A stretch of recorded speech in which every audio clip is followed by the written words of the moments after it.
Let's do 10 Swedish words, everything about water. Oi! My name is not Sven, it is Martin, yeah.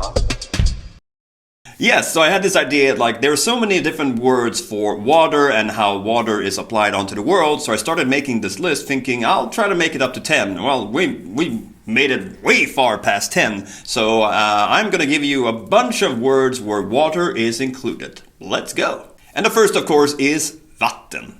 Water is vatten. And then some weather stuff. Snow is snö. Snö is snow.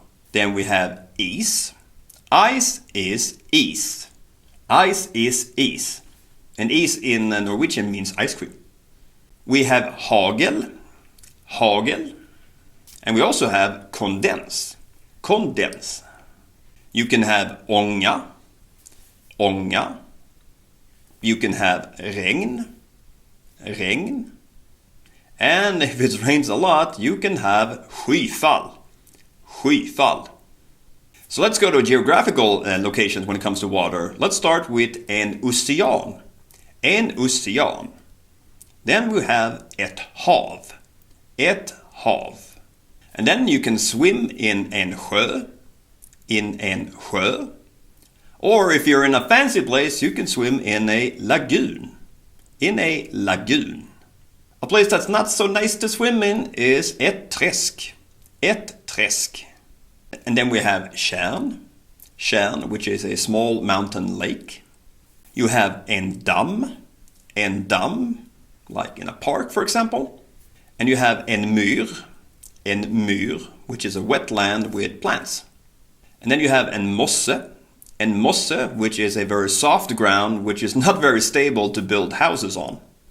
And then you have kärr. Kärr, which is a wetland dominated by grass. You have en pöl. Be careful not to step in en pöl. If you're in a city, you can see en fontän. En fontän, which is quite similar to English and French. And Italian, fontana. Probably the easiest one is en pool. En pool. One of the few words in Swedish with a double O. If you're in a colder area, you can walk on en glaciär. En glaciär. Ett hav can lead into en vik. En vik. And if you're on ett hav, you can experience en våg. En våg. And when water comes and goes, it's called ebb. Ebb. And flod. Flod. But en flod can also be a river. En flod. A bigger flod in northern Sweden is called en älv. En älv. And then we have en fjord. En fjord, a mountain-sided river mostly found in Norway. En fjord. If you're in a city, you can find en kanal. En kanal. Amsterdam have a lot of them. En å, which is a very short word, it's a bigger stream. En å. It's not as big as a river or an älv, but it's still bigger than en bäck. En bäck, which is a smaller stream. So those were some words affiliated with water, both geographically, weather-wise, and also where you can find them and in different forms. I hope you liked this video. Lots of you, at least 5 of you in the last month have asked me to do a video about water, so I listen to the people who are watching because you're the people watching. I think it's fun to talk about water, so I make videos about water. I hope you liked it. If you want to learn more about this or just, oh, I didn't catch that one, you can watch the video again. I know. It's magic.